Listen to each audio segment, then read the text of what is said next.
This is Teachers Talk Radio, and you are listening live. So hello everybody, my name is Graham Stanley, speaking to you live from Mexico City. The topic of today's show is all about generative artificial intelligence tools and how they can be used in education. And my guest is a teacher and trainer, Talia Montaño Andrade.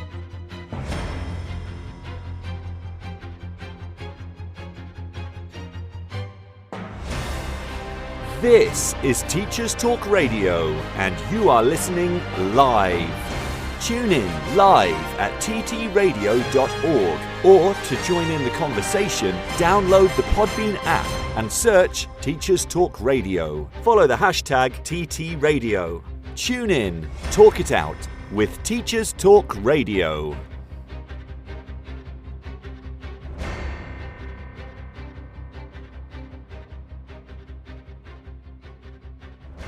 Welcome everybody, and hello from Mexico City. My name is Graham Stanley, as I said earlier, and my guest today is Talia Montaño Andrade. Talia Montaño Andrade has over 25 years of professional experience in the fields of teacher training and corporate education. She holds a BA and master's degree in pedagogical innovation from Anáhuac University in Mexico, as well as the national and international certifications in training and methodology from the University of Cambridge and International House, and she specializes in language, methodology, and training. Talia is currently pursuing her doctorate in education sciences at Anáhuac University. In addition to her extensive educational background, Talia plays a crucial role as the Director of Product Development at Experta, creating training solutions. She is also an evaluator of educational materials for CREFL and UNESCO, contributing to the advancement of education on a global scale. As I mentioned earlier, the focus of today's show is on Talia's special interest in artificial intelligence in education, in particular how educators can use generative AI and how and why they can encourage students to use them. More about that when I talk to Talia after the Teachers Talk Radio news. This show is brought to you in partnership with John Catt Educational, publishing professional development books and resources to support great teaching and learning in schools around the world. Have you checked out their latest releases? Use the code JCTTR2324 for 20% off your order. Don't miss out. Visit johncattbookshop.com to explore their full range of titles and advance your own professional development today. Happy reading. Introducing Eton X from Eton College, a diverse range of quality online courses enabling young people to aspire and excel. Designed for self-study, these web-based courses empower your students with essential leadership, communication, and academic skills for success at school and beyond. Our Study Skills course sharpens their learning abilities, while the AI Fundamentals course equips them with vital digital know-how in a fast-changing world. Other popular courses include verbal communication, critical thinking, writing skills, resilience, creative problem solving, and many more. Offer the Eton X curriculum in your school for free. Visit etonx.com to find out more. This is Teachers Talk Radio, and this is Teachers Talk Radio News.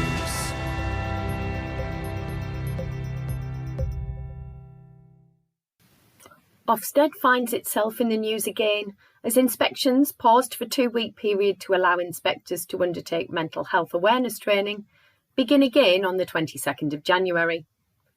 ITV News shared the results of a survey of almost 2,000 school leaders, which showed that 97% support the removal of single-word judgments. The survey, carried out by NAHT Union, followed the outcome of the inquest into the death of Ruth Perry.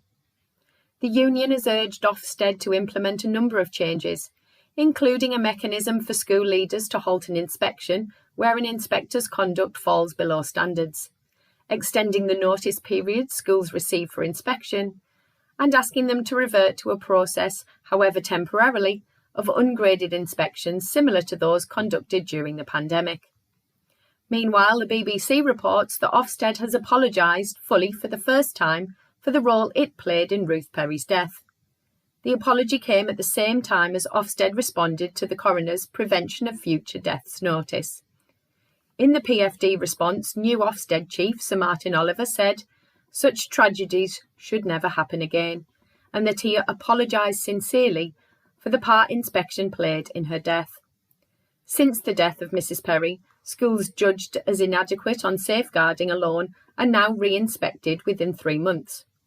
Ofsted also changed its confidentiality rules to allow heads to speak to colleagues, family, friends and health professionals about outcomes of inspections before the report is actually published.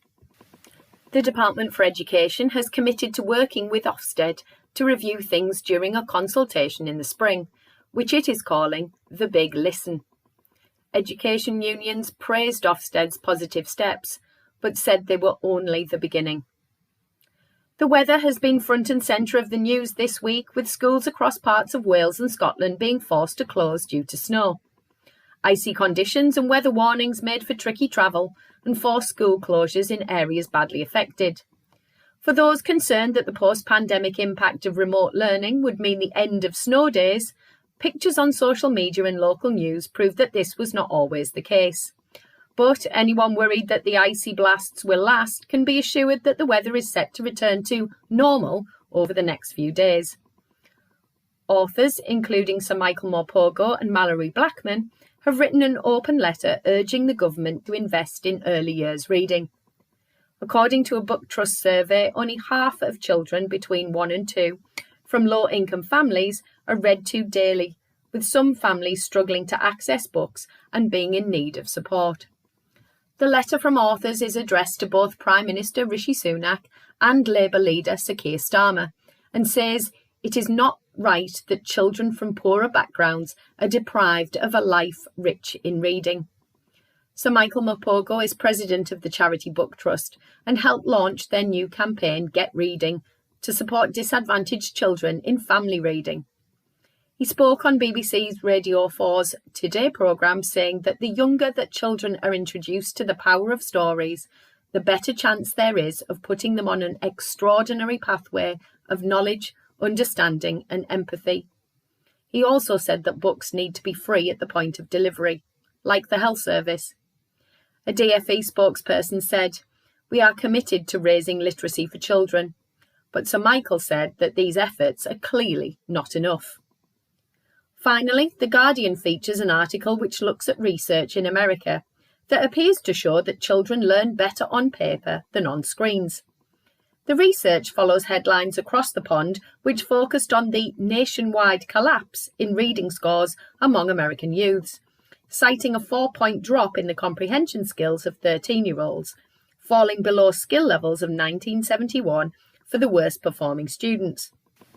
Politicians appear to be assigning blame to the pandemic and the subsequent lockdowns, with remote learning being labelled as bad for students by the Biden administration. Others blame teachers who they say lobbied for lockdowns. However, the article itself focuses on a new study by neuroscientists at Columbia University's Teachers College, which appears to show there is a clear advantage to reading a text on paper rather than on a screen, because it leads to what they describe as deeper reading.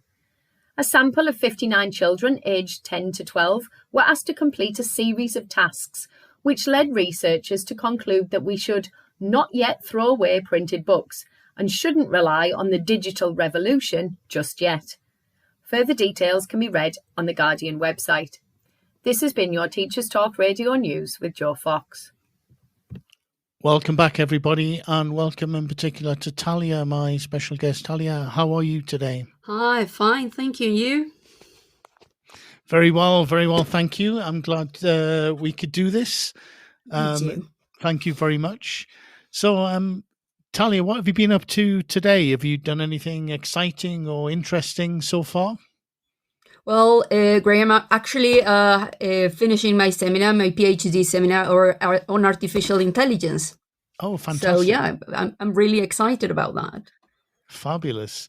Tell me a little bit more about your seminar. What were you focusing on in particular? debunking the preconceptions that people may have in regards to artificial intelligence. Sometimes these are informed because of all these amazing Hollywood movies, right?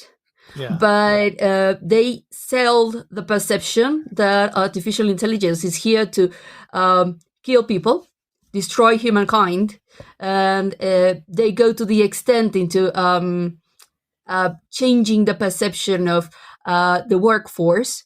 In my perception, in my view, I believe this is what people may have felt back in the Industrial Revolution. Yes. There's a lot of scare stories about AI at the moment, but I think partly the blame for that is the TV and press. They seem to be jumping upon this as something that we should all be very wary of, and that could lead to, for example, the replacement by AI of people's jobs, etc. What is your take on that? Do you think that's something that we should be wary of or should be careful about? We should be careful about it in regards to our professional development. Focusing a little bit more on education, let's pinpoint that. I believe that we as teachers and educators and trainers and even the administrative side of education should consider that AI is going to be nothing more than another tool that we would have at our disposal just to make ourselves and our decision making more effective and more efficient. But not to believe that AI is going to take over our jobs, because that's not true. Research has proven that we need this human connection and that we need to foster these interactions, because socially speaking, we are social human beings. And a computer will emulate certain words or tokens, as we call them in IA, but it will never substitute a teacher. Not even a book, according to the news. Right. So you have very clear ideas upon this then. How do you think AI will be incorporated into education? How is it being incorporated in education in your experience?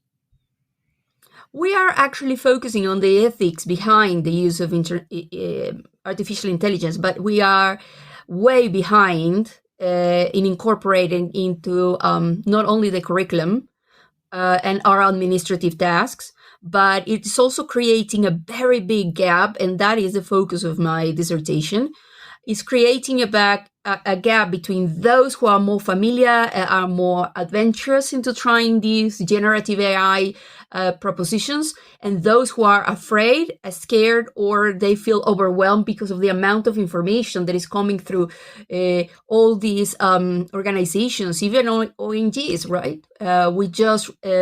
I've just finished reading the UNESCO's paper on the ethics behind generative AI, but it's just exploratory. It's not something that will help you to implement, or is not giving you or providing a framework on how teachers can actually make the most of artificial intelligence with ethical boundaries, of course, but to make them aware that we can produce, for example, lesson plans. We can condition this ChatGPT, for example. We have many more right now, but that's the most popular one, let's say.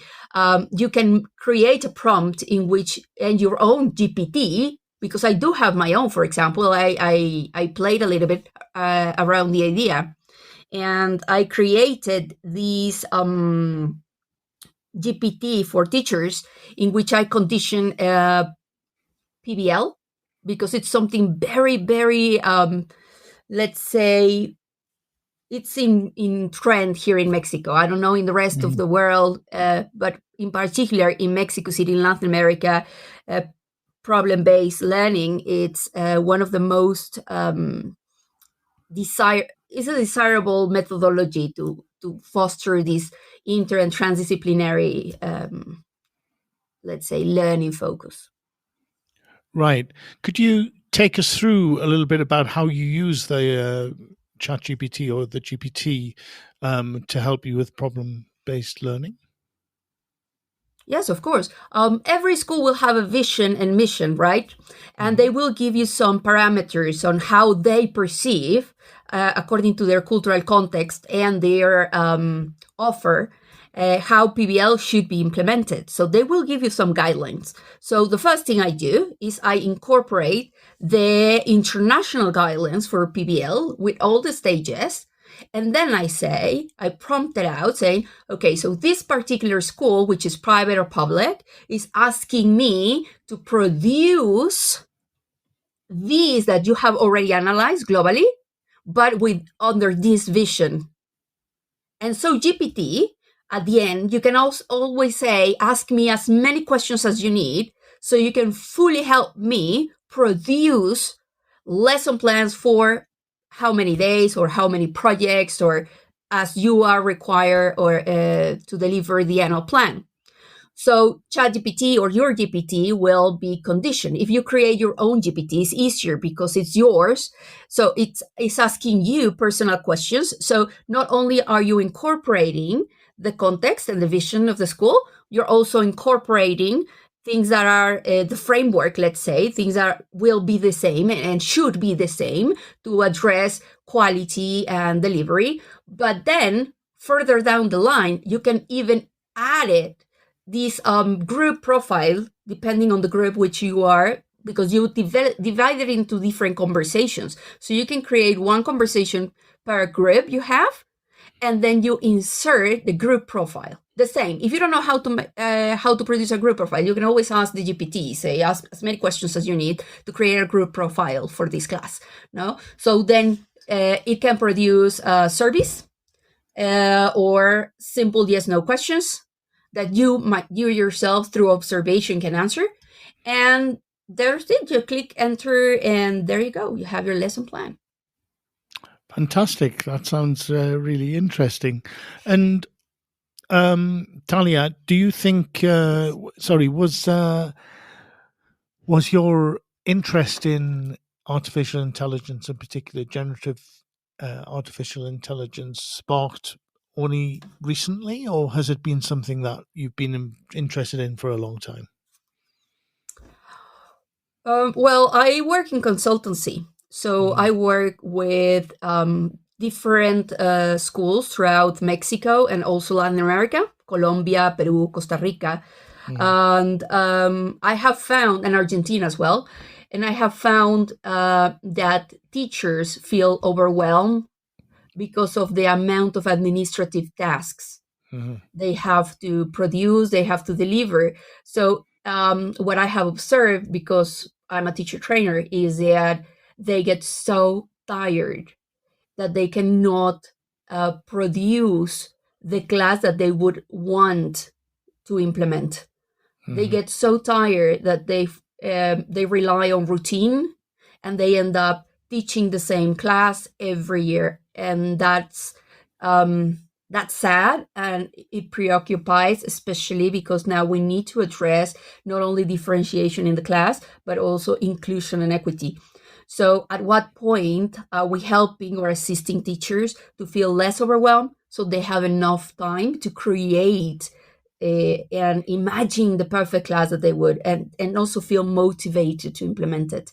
So when I started observing that, I started creating different products that would free a little bit more of the time the teacher would have in the afternoon assigned for evaluating assignments, checking or assigning homeworks, and all these things, and annual planning, monthly planning, daily planning, and every single thing that the school requires of them, because the Ministry of Education in Latin America asks too many things from teachers that have no impact whatsoever in the class and the implementation of the class.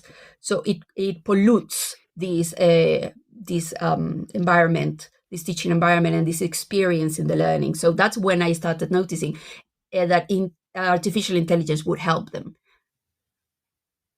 Right. So okay. That's what I'm doing. So you see generative AI as being principally a way of being able to reduce the amount of administrative tasks teachers do, and that they can make use of it to help them with planning their classes. Is that right?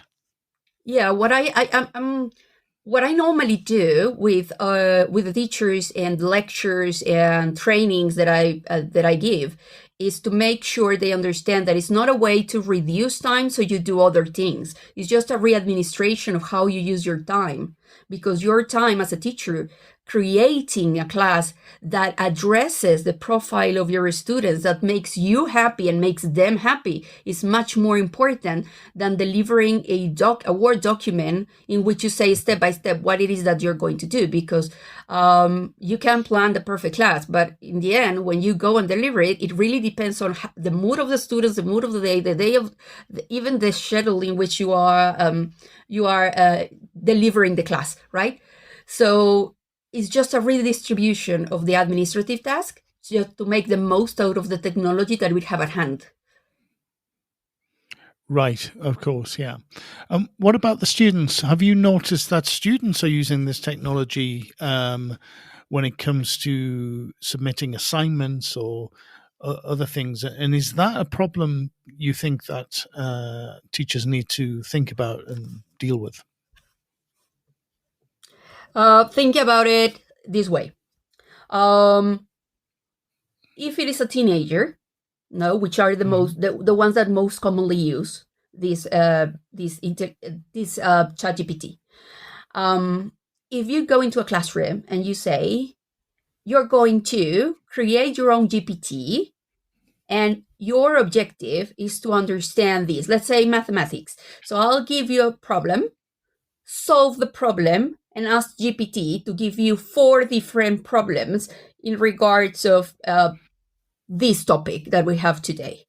And then when you finish, you're going to ask GPT to give you another one without explanation, and then you're going to solve it with it. So you see, it's just a perception in which you use artificial intelligence, because when we started as teachers rejecting the use of the ChatGPT, what happened is that teenagers started using it to produce the homeworks because they didn't see the purpose of the homework. They were not interested in the class. They were not engaged. They just wanted to deliver the homework to get the 10 because that was the only thing that was asked of them. So there was no shared responsibility on the importance of learning. The learning process disappeared. It just turned out a series of tasks and assignments that I need to deliver through my Google Classroom to get a grade and accredit the subject. But if you implemented it, I started noticing these differences when I started having different focus groups across Latin America. Those who were implementing it as part of teaching students how to ethically use it with their subjects, and contrary to those who were so scared of it and they didn't want it because they consider it cheating, instead of seeing that is just how your brain works. But this brain works faster. It's just that. But you are conditioning, depending on what you ask of it, it depends what it gives you back. And it's not always going to be accurate. So the next thing is you need to improve the digital literacy of your students and the inquiry skills of your students, because that's their future. It's not only their future, it's their present. It's already your past. But you see the differences. I don't know how you have seen these across the globe, but in Latin America, that's what they are overusing it for the wrong reasons and in the wrong ways. But because teachers are giving that example. Yes, no, very true. And with your own students, have you been able to detect that they're using AI when it comes to assessments, etc., or is that something you actually encourage them to do? I give them different types of evaluation. I encourage both. I encourage like a pre-task, so they would have a rehearsal where they use artificial intelligence to improve their own intelligence and to make them spot things that probably they were uncertain about or that they need reinforcement on. And then, because that is individual assessment, and then I have personalized assessment, which is different. Mm-hmm. And in that moment, they are able to express the best version of or the best idea they could ever have. And they feel more encouraged, more empowered, and more in control of their own knowledge and their learning path. Great. And Could you give us an example of the kind of assessment that you would set students that would ask them to make use of this generative AI? Yes, of course. Especially when we're talking about, well, you could see flipped classroom gamification and also PBL, but the one that is already on trend right now because of the Ministry of Education and the reforms in education that have been happening in the past 4 years here in Mexico. So PBL is the one at the top, right? So when we're using PBL, in the third stage of PBL, where I'm asking to create, that's where I focus all the development of the of digital literacy, and the rubric is always informing not the product or the content of the product, but the process in which you produce the product, and which generative AI tool was used, and to what purpose and to what extent, and how this helped you improved. And if you could do it again, what would you change? So I always give them, depending on the stage, I direct them towards individual feedback, personalized feedback, team feedback, but it really depends on the focus of the stage. So in my case, I use the third stage, the creation stage, for them to evaluate these and use them, because I may know some generative AI apps, but have you seen how they have grown in the last week? So of course, the ones that I know will not be the same as the ones they know. So in this process, and by doing these and creating this collaborative work, we get to find the best depending on what it is that we are producing. Because the product is not the important aspect of PBL. It's just evidence that something happened. But whether you finish it or not, it really depends on which stage was the last one that you were able to accomplish.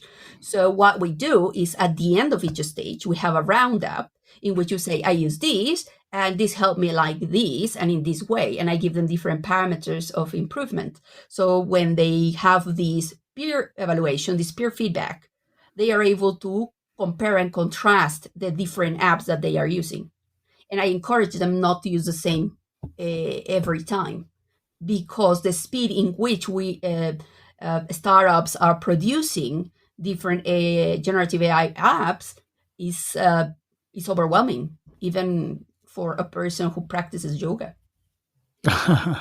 Yes, no, it's incredible the amount of progress that has been made just on a monthly basis, probably on a weekly basis, and just trying to keep up with it is really difficult. And what, apart from ChatGPT, which you've mentioned is something that you definitely use, what about the other generative AI tools that you've come across or that you've seen students use that you think are particularly interesting?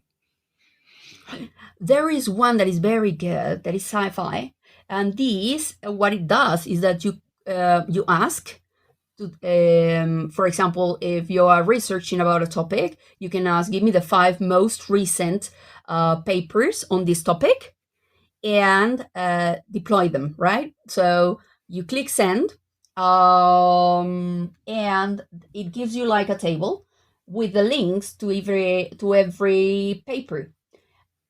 You click on the hypertext, and it takes you to Copilot with Microsoft. Mm-hmm. And on the right, you have some questions like, are you interested in knowing what method was used to produce this paper? So it narrows it down, so you don't have to read a 120-page paper to find the one that you are actually looking for. Mm-hmm. So it's not giving you the homework, it's just speeding the process of what it is that you are doing, so you don't digress. And right now, Bard is also making a jump. And the one that I enjoy the most, I have to say, is Midjourney to produce images. I love it.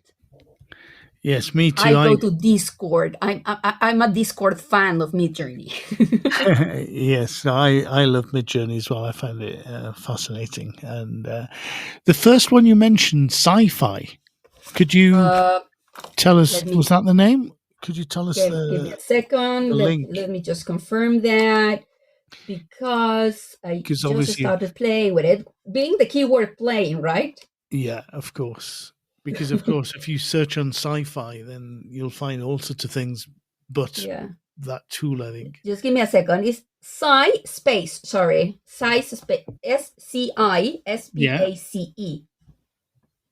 SciSpace. Okay. Yeah, I'm sorry for that. Yeah. Right. It's just Got I it. started And playing with it today, and it was amazing.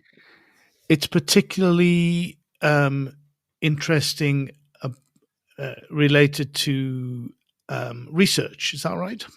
Yes. So you can do research in minutes, especially in the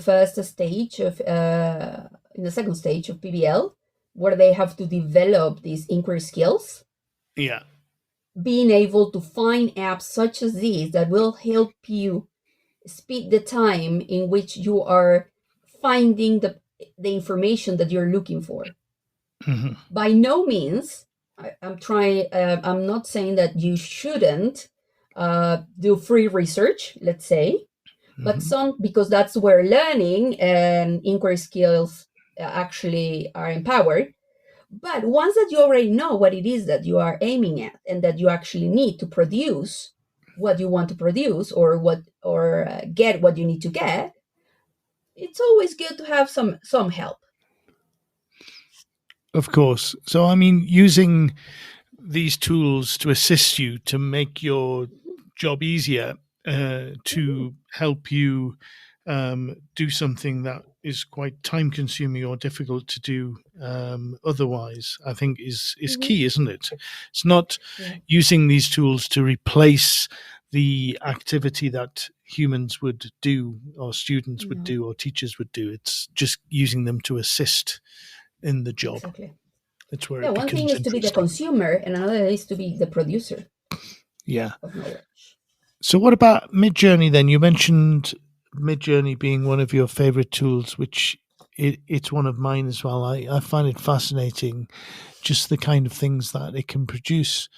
How do you use it, or is it just for fun? No. I started using. I always because of my academic background, which you kindly mentioned at the beginning. I love playing with new apps and new platforms, and because of what I do with UNESCO, that is evaluating different programs, books, and so on. That's who I am. I analyze. I discover. I'm very, very curious. So I started working with Midjourney because it was the first one. It was like a competition between DALL-E and Midjourney, right? Yeah. So I started noticing how people would be working with it. So I joined Discord, Midjourney Discord, because also I have a lot of content on Discord, right? So I started observing these magnificent and very well interpreted images. Yeah. And soon I started, because I am a little bit older than people may imagine, I started downloading the images onto PowerPoint because I didn't want to miss them, because I said like, oh, I could use these to produce these, or I could use these to convey this meaning, right? So notice how I started evaluating. I started being from what we call in Cambridge, right? You have A1 level, A2 level, no? So I was A2 level in Midjourney, and then I started becoming B1 level. And then I started experimenting with the language, right? With the prompts, like what would be produced if I said, if I use one adjective, or if I use two adjectives, or if I were more descriptive, or I have no idea what it is that an image would see when talking about this topic, right? And let Midjourney show me options, right?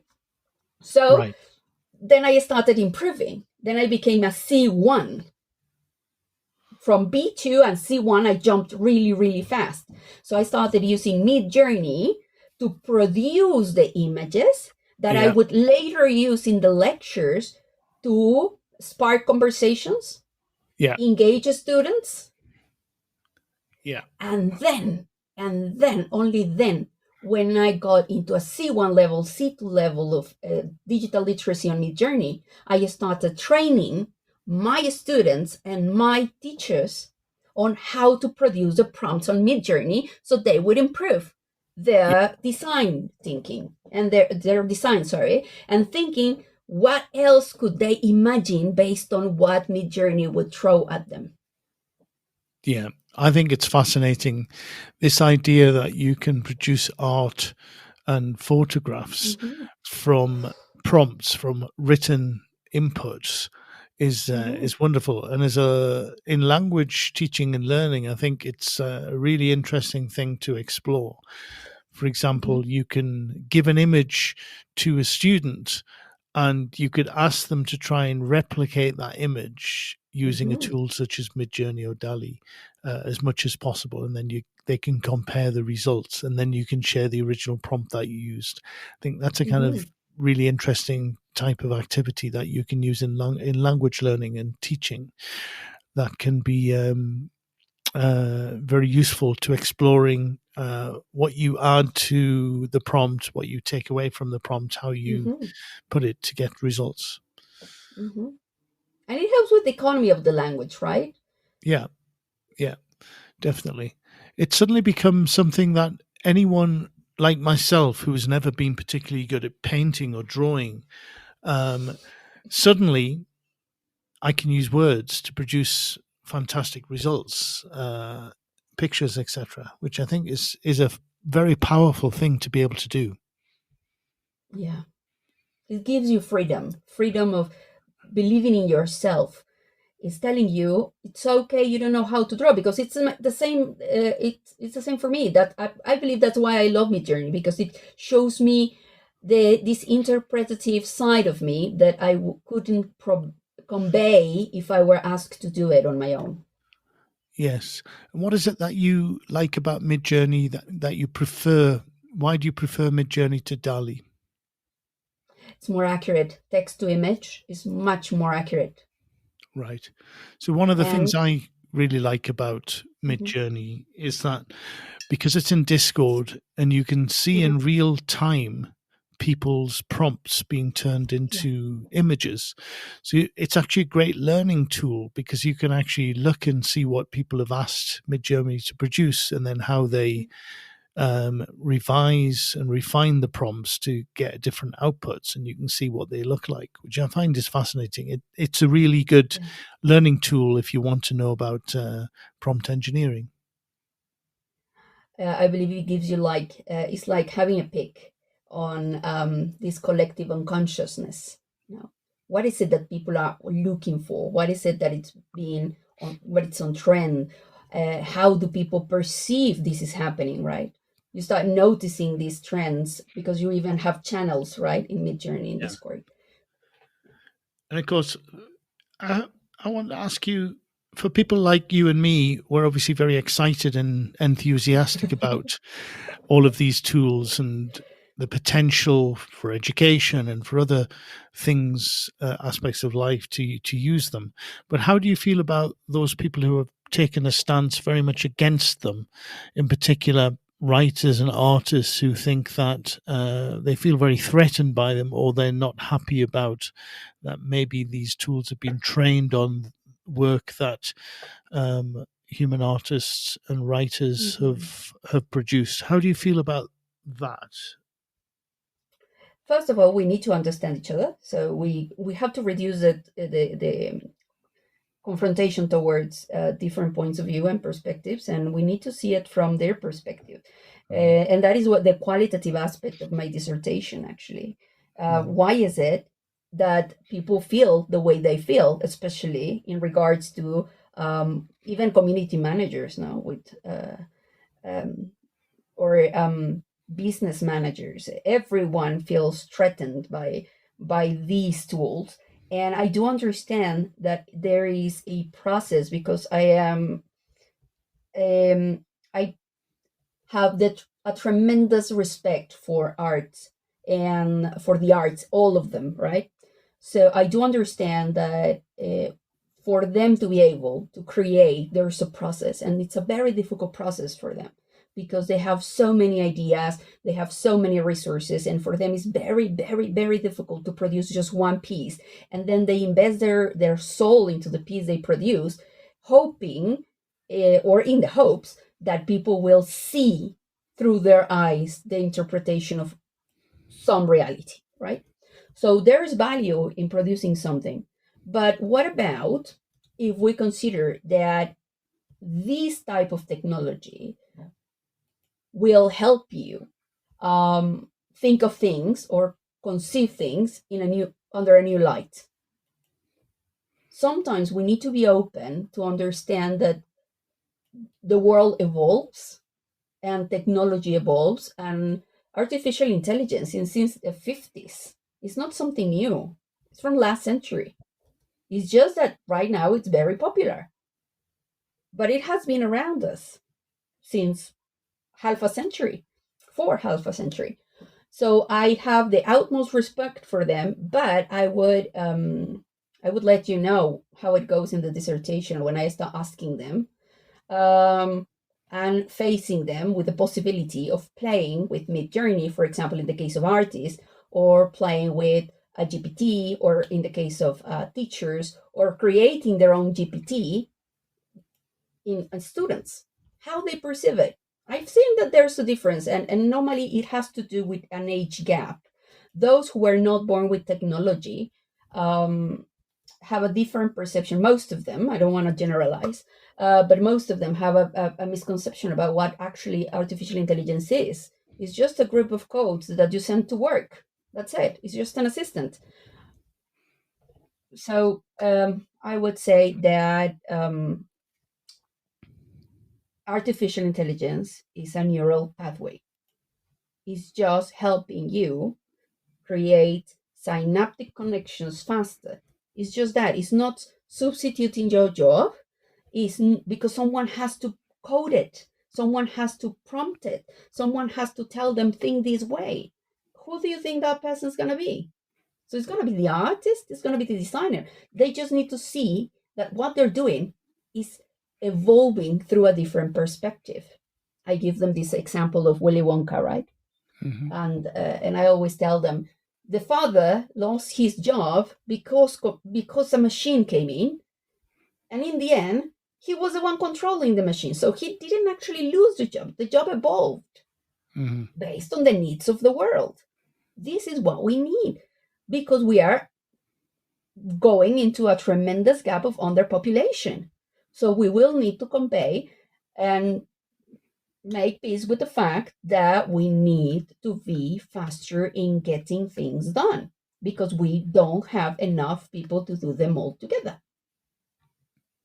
And it's just that, just a different perspective. So, but again, it has to do with this, how we started, these misconceptions of what it is and what it is not. Yes, I tend to agree with you, I think. And it's interesting that I've seen how, as you've suggested, that there are artists and writers who have embraced this. I know, for example, of a book cover designer, so a graphic designer whose living is made from creating book covers. And in theory, he should have been very threatened by the emergence of this type of tool, because it will allow writers to create their own book covers, images for their book covers themselves.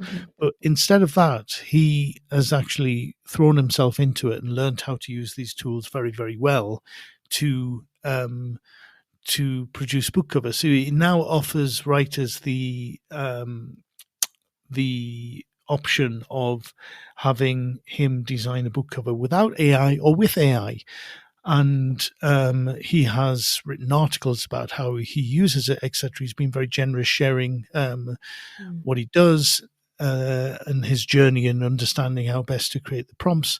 And you can see that the benefit of actually using him for a service such as a book cover is so obvious through his sharing of all of this information, because he brings with him not only the ability to use these tools in a way that perhaps other people haven't had the time to develop their own use of them, but also his background and experience and knowledge about design principles that people who don't have that background would benefit from.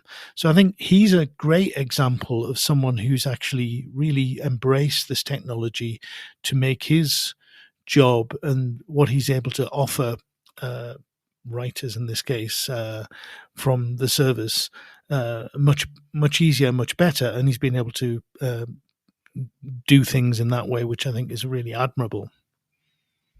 Yeah, definitely, because he's the one who has the words that need to be addressed, and he has the vision, and he's the only one who's able to convey what that book cover should look like.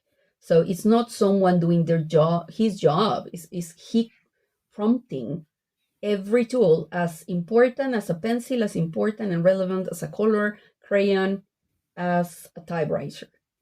We're just coding it. Yeah.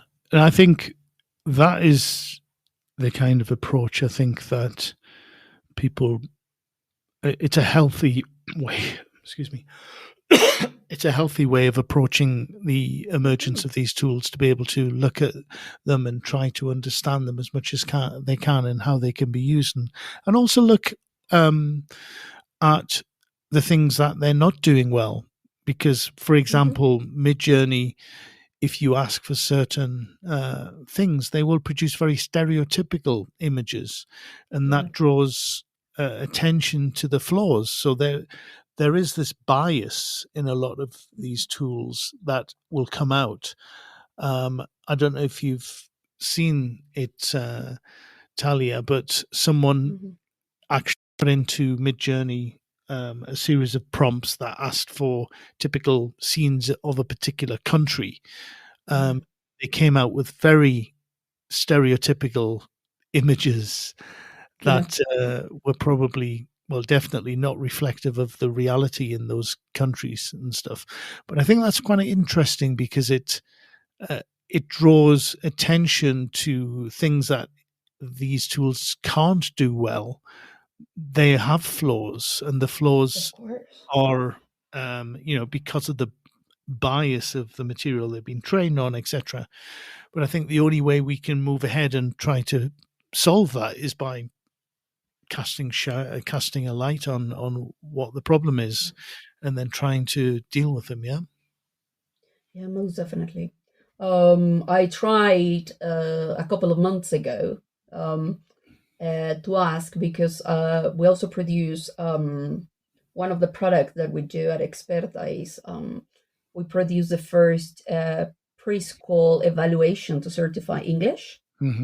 But it has to do more with cognitive development. It's another topic. But I asked Midjourney to produce, because I was doing the handbook for teachers, right? So I needed an image that convey the importance of a certification culture at preschool level, right? So I said, I prompted with a Mexican preschooler. Oh no, you should have seen what came out. Oh, really? It was like the biggest sombrero you can even imagine. So there was a mariachi behind the guy. So it was a preschooler with, like, we don't use that. So yeah, it's biased, of course. But the same happened to me the first time I went to Spain. No, so the first time I went to Spain, it was really fun, because people wouldn't believe that I was from Mexico, because I don't look Mexican according to them. No, well, I didn't. So the stereotypes are everywhere. But when you shed light on them, people have conversations that need to be addressed.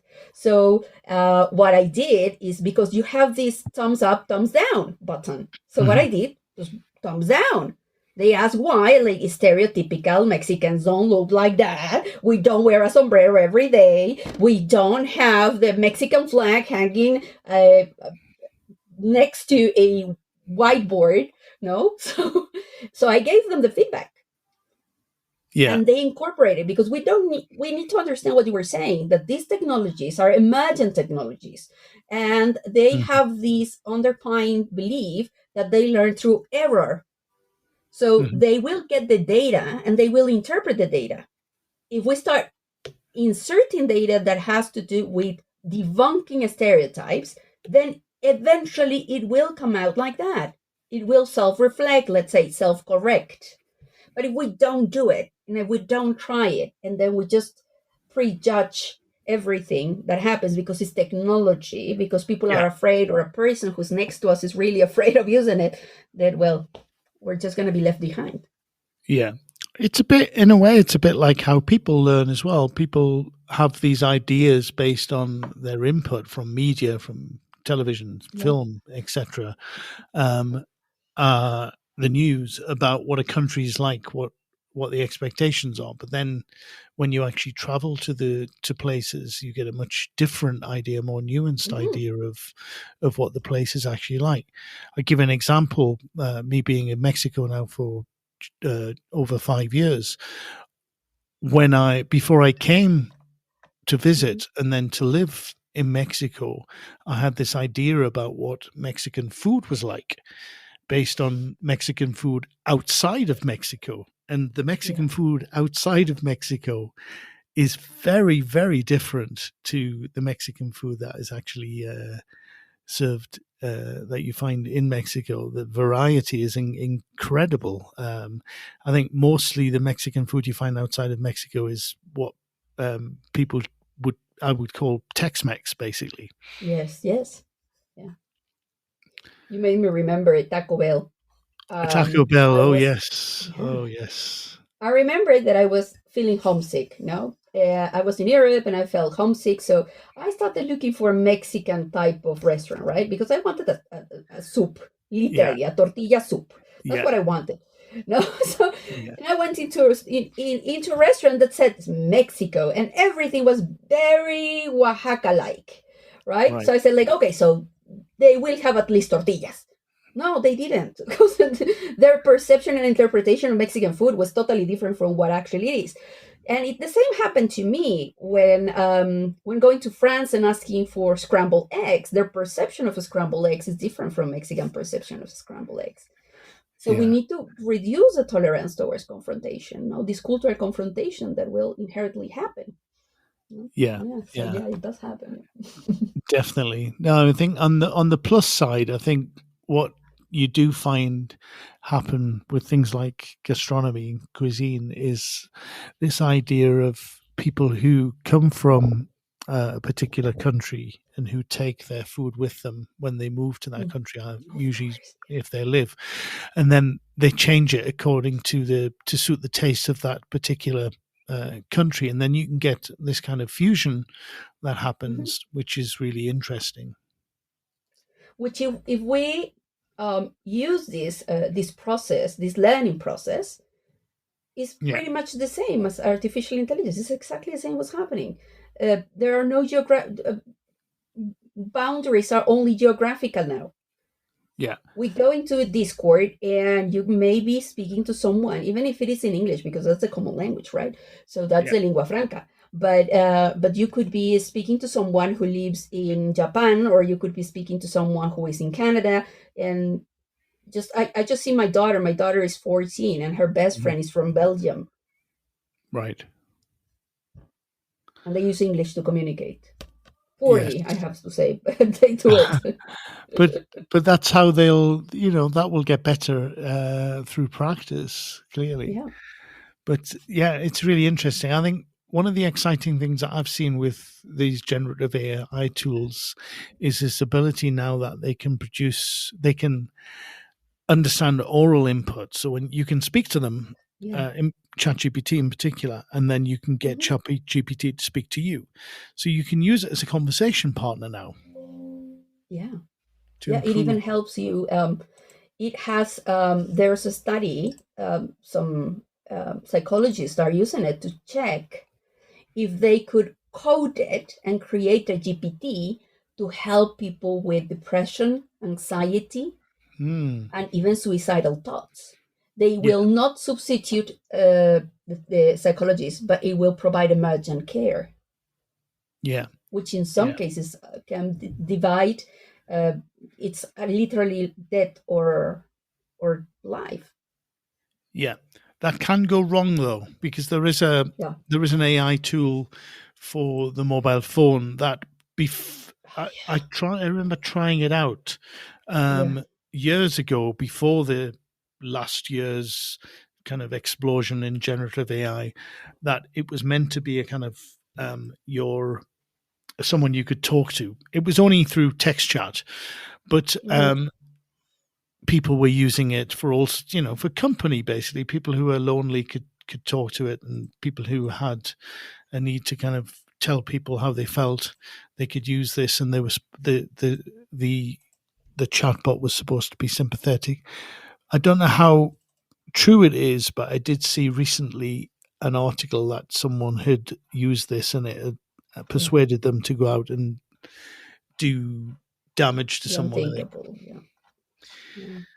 So I think that's part of the problem, though, is that those are the stories that get reported rather than the stories about all of the usual use of these AI tools that are generally beneficial.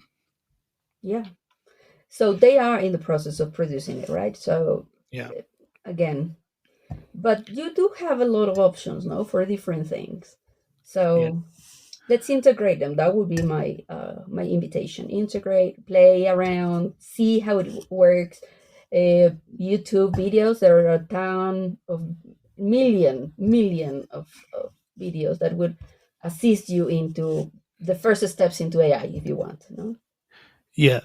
And one of the things I think is really interesting as far as education is concerned, apart from this kind of language partner that for learning languages, you could engage with this generative AI tool to become a conversation partner to help you practice, which is quite interesting, is this idea of differentiation.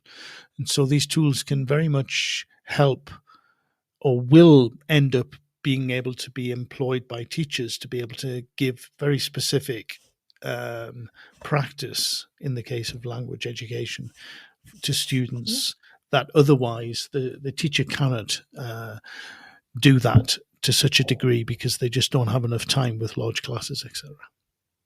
Yeah, there's another one actually that could be used instead of ChatGPT in case someone listening would like to try a new one. It's called Alpaca. Alpaca? It's from Stanford University. All right. But the objective of it is to debunk false information, and its focus is on social stereotypes and toxic language. It removes them.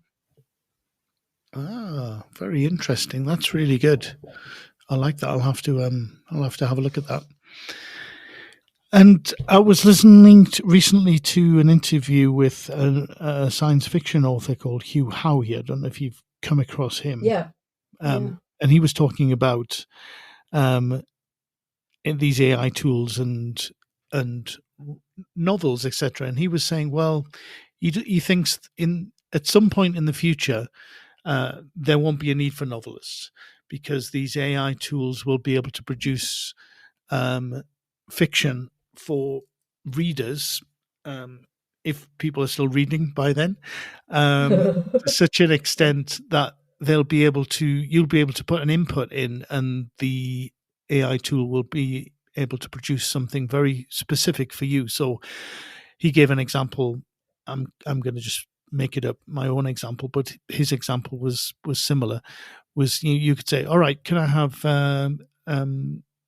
I've got 6 hours of reading I want to do, or you could listen to it, and can you make a story about a cowboy in space, where, and whatever you want, and the AI would create it on the go. And then he also said he would imagine that in the future, with smartwatches already doing this and monitoring heartbeat, pulse, etc. If you link that to the AI that is producing the fiction for you, the AI will be able to know which type of passages in the book get you excited and get your heart rate pumping, and be able to adapt to that, to actually adapt, on an individual level, to produce a really interesting story that is tailor-made for you, that nobody else will ever read or come across. I think it's fascinating to think about that. I don't know how you would relate that to education, but I imagine you could have an AI differentiated tool that is monitoring someone's attention levels and would be able to change how the input is given to that person based on whether they're interested or bored, or registering their attention levels in the future. Maybe, I don't know. It's kind of interesting to think about. I would say that it comes down to, are you going to be a data consumer or a data producer? Okay. Think about it this way. You're a teacher, you're teaching how to write a novel. And so far, without this explosion of AI and use in schools, right? Think about that. You're the teacher, you're teaching how to write a novel. And you are used to it because you cannot prevent yourself from having these preconception of how the class should be implemented, because you were and you are the best example that this method worked, because here you are teaching it, right? So what you're doing is you are facilitating and guiding the strategy in which you believe, strongly believe, is the best way to address the topic on how to write a novel. But the world is not the same.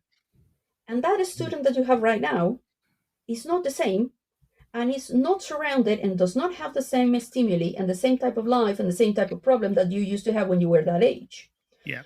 So think about this. Okay, so what the GPTs and intelligences in general, generative, or any that you can think of and that will come in the near future, the only thing that they will do is they will take something that exists already and recreate using different words, different titles, different characters, but the plot will be the same, because it's not going to be able to create something new, because they cannot create something new. They have these neurological pathways like the ones that we have in our brain. They have their neural pathways the same way, right? So they cannot create something that is not already there. They're just interconnecting it. What is forcing this new generation of learners is to produce something new. So what the teacher should be focusing right now is, instead of teaching how to write a novel, is create a comparative table of the novels on how they are produced. Let's say you ask the GPT to produce a 3-hour reading on a topic, and it will, let's say, feed itself from your engagement levels. And then you cross-reference everything for you to produce a new idea, something new, something that people may not have thought of. Because if this is already there, what are you actually doing? Are you actually learning, or are you mechanizing the learning process to reproduce something, again, with the different names, but the same structure? So there's nothing new. This show is brought to you in partnership with John Catt Educational, publishing professional development books and resources to support great teaching and learning in schools around the world. Have you checked out their latest releases? Use the code JCTTR2324 for 20% off your order. Don't miss out. Visit johncattbookshop.com to explore their full range of titles and advance your own professional development today. Happy reading. Introducing Eton X from Eton College, a diverse range of quality online courses enabling young people to aspire and excel. Designed for self-study, these web-based courses empower your students with essential leadership, communication, and academic skills for success at school and beyond. Our Study Skills course sharpens their learning abilities, while the AI Fundamentals course equips them with vital digital know-how in a fast-changing world. Other popular courses include verbal communication, critical thinking, writing skills, resilience, creative problem solving, and many more. Offer the Eton X curriculum in your school for free. Visit etonx.com to find out more. And Talia, we jumped straight into AI, but I know that you have other interests. And the other thing I normally do with my guests is explore a little bit about how they became involved in education. With you, what was it did you have family members who were teachers, or was it something that happened when you were at school? What was it that got you interested in becoming an educator? Wow, that's a good question. And a very straightforward answer. I am from a state in Mexico that is called Sinaloa, and I'm from a city that is called Culiacan, right? Though I live in Mexico City right now, and I've been living here for 20, 30 years. Yeah. But we are very straightforward people. And I remember when I came to Mexico, my first class, the teacher made fun of my accent because the northern accent is different from the south and the center of Mexico City. So she made fun of my accent. Everybody laughed. And I got so upset that my first impression with a teacher in Mexico was sad, literally. Because of my level of English, which is not very strong, but I manage, right? So the teacher, instead of teaching me, sat me in the corner and gave me a book to read because I had a better level of English than my classmates. And then I started noticing that I became, let's say, not anxious about grades, but I started noticing that my learning process changed because the only thing that I was doing in high school was learning to give the homework to the teacher so I would get the grade, and that would be in the end of, and then I would go out and leave. So I always tell my students, I became a teacher because I wanted to be a good teacher. I noticed how my life changed because my teachers were there for the salary, not really interested in guiding, in procuring, in saying, guess what, this is what you need. You want to go to a public university, you should study these topics that we are not covering in the program. None of my teachers sat down with me to explain that. I found out when I actually wanted to enroll into university, the admission exam was horrible. Oh, really? And I have good grades, and it's not that I'm not to blow my own horn, but I'm not stupid. So what I did is I came across a person that I love dearly, which is Pilar Aramayo, and she was my trainer, and she made me fall in love with teaching. One day, she threw me into a classroom for, I believe it was 6-year-olds, 7-year-olds, because the teacher was running late. And she said, "You're going in. You have a lot of nephews and nieces, right? Yeah, you know how to handle children, yes." So she threw me into a classroom, not understanding what I was doing. I did a pretty good job. So she said, "You should take the teachers." I started taking the teachers, and long story short, that was 1997. Wow, that's fantastic. And every day I struggled to become the best version of a teacher that anyone can have, because I know how damaging can a bad or an unethical teacher be. Right. Are you still in touch with Pilar? Sometimes, because she doesn't live in Mexico anymore. So, yeah. I know. I actually work with Pilar at the moment, believe it or not. Send my regards, please. Send my regards. I will do. Yeah, she's head of English language teaching and education for the British Council in the UK now. Yeah, I noticed she changed fabulous. From Southampton.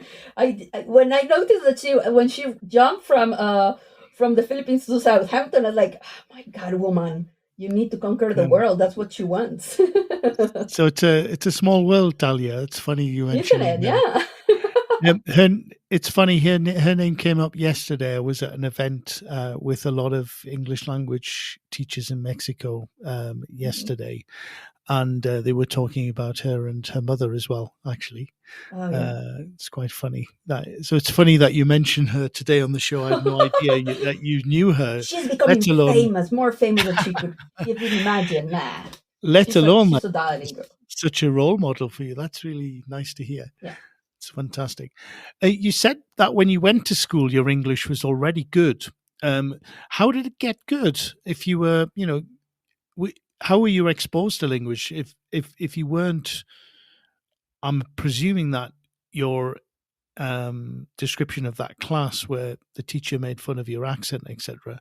But then your English is already good. So how do you think you got good at English? Was it when you were living in Sinaloa, or? Yeah, it was. Actually, I'm an only child, right? And I'm a girl, so of course I'm in love with my dad. So, but my dad loves watching TV, which is not something that I'm very fond of, right? Yeah. But I said, if I want to spend time with my dad, I need to stay awake. And all the movies my father would watch were in English. So I started forcing myself into learning English because I didn't want to fall asleep, because when I woke up, my father wouldn't be there. No? Right. So he would have gone back to work. So I started learning this English, and then we started traveling to the United States because we are so close to the border. So it's very common that we go to the States to buy, to go to Disneyland, to go to water parks. And so I started immersing myself in the language and understanding how it worked. Very Chomsky. But I started understanding how it worked. But it was, let's say, a B1, B2 level when I got into first grade secondary school. Right. And I started reading in English, but I started what I believe was something that pushed me from being to understand familiar words, from understanding familiar words to unfamiliar scenarios, was transcribing the lyrics to the songs I liked. Because I didn't have the cancionero. We didn't have the book that comes with the lyrics, right? The LPs wouldn't come with the lyrics. Later on, the cassettes wouldn't come with the lyrics. Some of them would, but if they were singles, they wouldn't, right? Yeah. So I started transcribing. So my listening becomes stronger. And when my listening became stronger, I was able to decode English faster. Right. And then I started teaching. Interesting. When I started teaching, amazing. Skyrocketed. Wow. Yeah.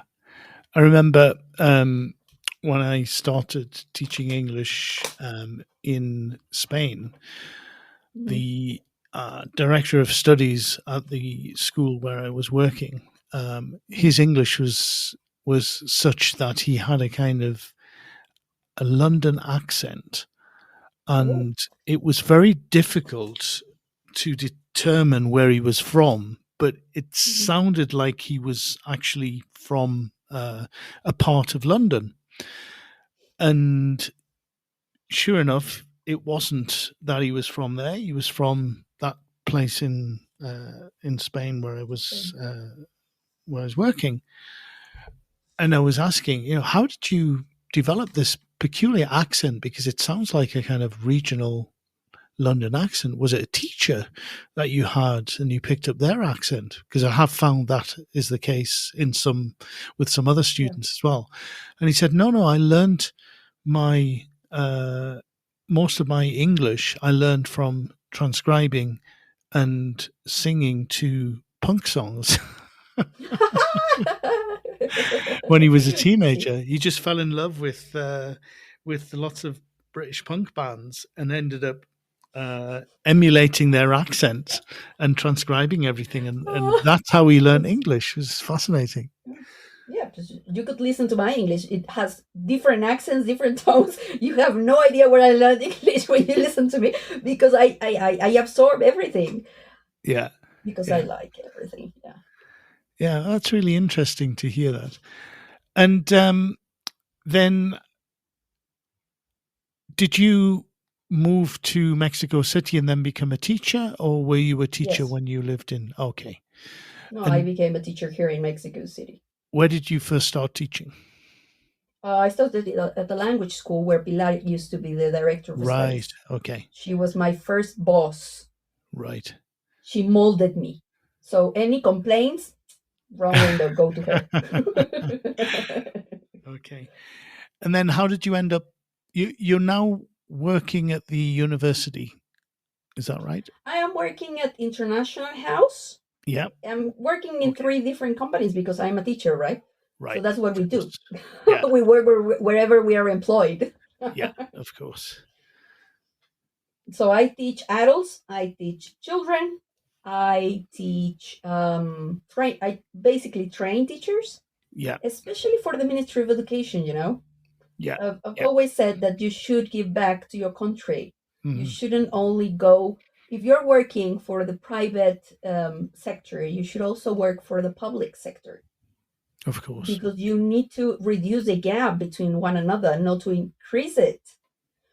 Yeah. So I work for the Ministry of Education, and so I train teachers across, well, I've trained teachers across the country. So Mhm. I have had my fair share of stories on how different it is teaching students in the north, in the south, or in the center of the country, right? Right. Of course. And which do you prefer? Do you prefer teaching adults, teaching children, or do you like the combination? I like the combination. It keeps me awake, because Yeah. sometimes when you only address one sector, you cannot perceive so clearly the differences of how different generations learn. Hmm. So you start noticing trends and patterns when the younger you teach.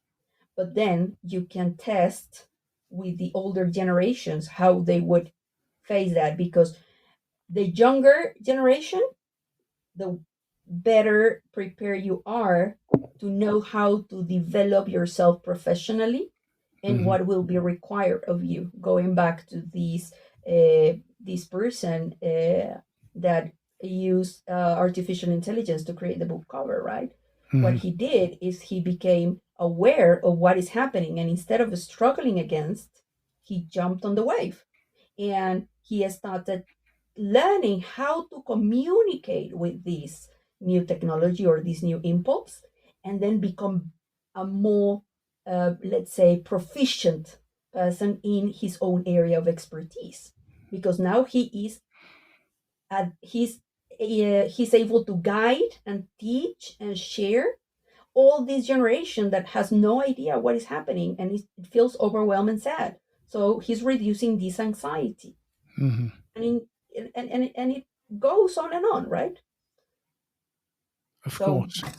anyone, I love teaching everyone. I love teaching everything. I'm a coach also, so yeah.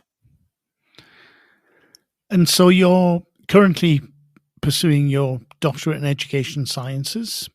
What do you Yes. think the future holds for you? What do you hope to do after you finish that? Or is it something that you think you're just doing for your own benefit? Or do you hope to be able to work professionally with that a lot more in the future?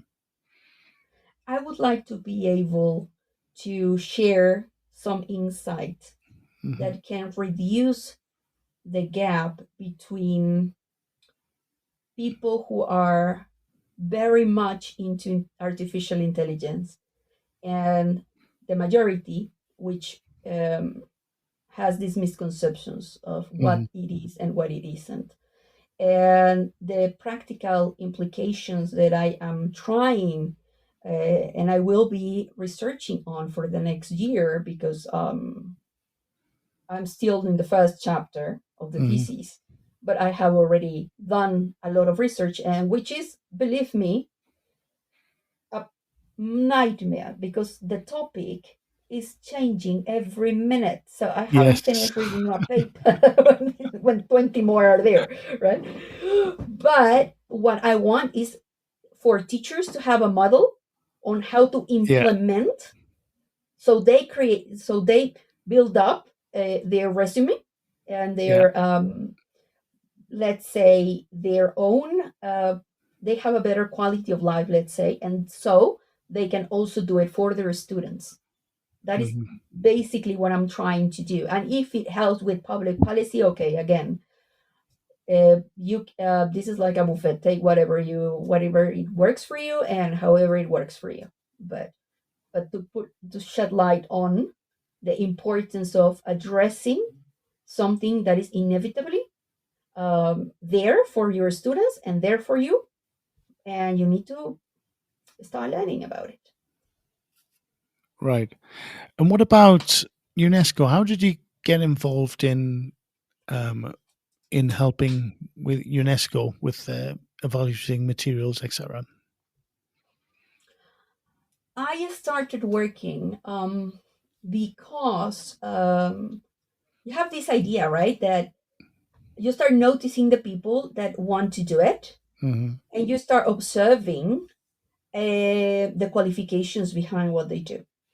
So I met a friend, now is my friend, and I love him dearly, which is el Dr. Alejandro Velázquez, Mm-hmm. who has been in charge, and he was an amazing element in the public policies in my country in regards to making sure that English was an important language to be taught as a curricular subject. And he invited me to work with him and do multiple things, freelancing, of course. Mm-hmm. And sooner we found ourselves with a daunting, and this was a team. Okay, so I could name multiple people here. Mm-hmm. Raquel Bernabé is one of them, right? And we found ourselves feeling, let's say, facing 120. I don't know. Alejandro is gonna laugh at my face when he hears this, but to my face. So we had a bunch of books from different editorial houses around the globe Mm-hmm. who wanted to get the green light. So the Ministry of Education would allow them to sell their books to the public school. So that's a lot of money. We're talking about more than 9 million Mm-hmm. students. Because especially with English, it comes to the point, it's not a book. It's the book, the activity book, the teacher's book, the readers, and the CD. But what we faced was the problem that we wanted, or they wanted, people who were not working for the Ministry of Education, that were not biased, and that they had experience understanding how the national child behaves and what the national child needs. One of the biggest issues I had, and that's why UNESCO came into play, because they are an ONG, and so they started saying, no, okay, so we're going to help the Ministry of Education, but we need these specifications, this type of people, this type of CV with this type of experience doing this. So they were very, very careful in selecting. So I joined them, I sent my CV, and I said, okay, God bless it. Let's see what happens, right? And they called me back. They called me in, and I started working with them, evaluating material. I started evaluating material for the Ministry of Education through CREFAL, which is the UNESCO for Latin America, very similar. And the story, well, we've been working together in different projects for the past 10 years. Fantastic. That's how I started there. I strongly suggest people to go into UNESCO, especially if you're a teacher, because you have a lot of knowledge that you're definitely unaware, and that your knowledge is very important for the UNESCO. So I would strongly invite them to join. You can go to unesco.org and create your own profile. And then you upload all your information and even the platform, okay? Because they moved platforms a year ago. So what it's going to do with artificial intelligence, by the way. So what it does is they open up a vacancy, and you'll get notified through mail, through your WhatsApp, whatever, however mean you decided that you should be contacted. And you just click on it, and automatically submits your resume and everything that you are there, because you have, by that time, you have already uploaded everything. So they have like a grid of who can do what. So you get different types of, let's say, projects. Interesting. That's really, really good to hear. Sounds like a great thing that you're doing. So, Talia, we're getting towards the end of our hour and a half. Thank you very much for agreeing to talk to me. I've really enjoyed hearing about all of the things you're doing and your information and ideas about AI in particular. It was very good. Thank you. What does That's the awesome. future hold for you? Uncertainty as anyone's future. Of course. The more you are, the more you know, the less you know. The more you Yeah. know, the less you know. So The more what you I know, look the less you forward. know you know, Yeah, I think exactly. is it, isn't it? Yeah, that's the key. That's a quote. I'm going to use it for my LinkedIn. um, I don't know. I just hope that I am of some use to help my country improve, to help the teachers feel understood, heard, to improve the quality of life of everyone who's around me. And I'm not here for the money. Everybody knows that if you're a teacher, it's not for the money. Exactly. It's Yeah. just that we just want to improve the quality of life of everyone. So I would like to be the teacher I didn't have That's till the really day good. I die. Excellent. Well, thank you very much. I'm gonna say goodbye to everybody now, and I'll just put in the outro in a minute. So thanks a lot, Talia. It's been great to connect with you, and I'll be seeing Pilar in February. I'm going to London, and I'll be meeting her again then. So I'll mention that we've talked together to her. I'll send her a text as well. It was amazing. Yeah, yeah. The 6% theory. It came down to 2. Exactly. Her name keeps coming up. I think that's it's obvious when me being in Mexico and involved in the English language teaching world, she's made quite an impact here. Yeah, So it's not surprising, really. most definitely. All right. Thanks a lot, Talia. Thank you. And well, I wish you all the best in all of your future ventures. This show is brought to you in partnership with John Catt Educational, publishing professional development books and resources to support great teaching and learning in schools around the world. Have you checked out their latest releases? Use the code JCTTR2324 for 20% off your order. Don't miss out. Visit johncattbookshop.com to explore their full range of titles and advance your own professional development today. Happy reading. Introducing Eton X from Eton College, a diverse range of quality online courses enabling young people to aspire and excel. Designed for self-study, these web-based courses empower your students with essential leadership, communication, and academic skills for success at school and beyond. Our Study Skills course sharpens their learning abilities, while the AI Fundamentals course equips them with vital digital know-how in a fast-changing world. Other popular courses include verbal communication, critical thinking, writing skills, resilience, creative problem solving, and many more. Offer the Eton X curriculum in your school for free. Visit etonx.com to find out more. And we're back. And thank you very much, everybody who joined us live. Thank you also to those of you listening back to the recording. My name's Graham Stanley. This is the Saturday Twilight Show. My guest today was Talia Montano Andrade. We ended up talking about artificial intelligence, and it was fascinating to hear about what Talia's doing and all of the ideas that she's had about how AI can be used with teachers and learners. So thanks again for joining me. Remember, there are Teachers Talk radio shows all week on all sorts of different subjects. So please listen to some of those. And I will speak to you again next week if you want to join me. You've been listening to Teachers Talk Radio. Tune in live and listen back at ttradio.org. We look forward to hearing from you next time on Teachers Talk Radio.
want to join me.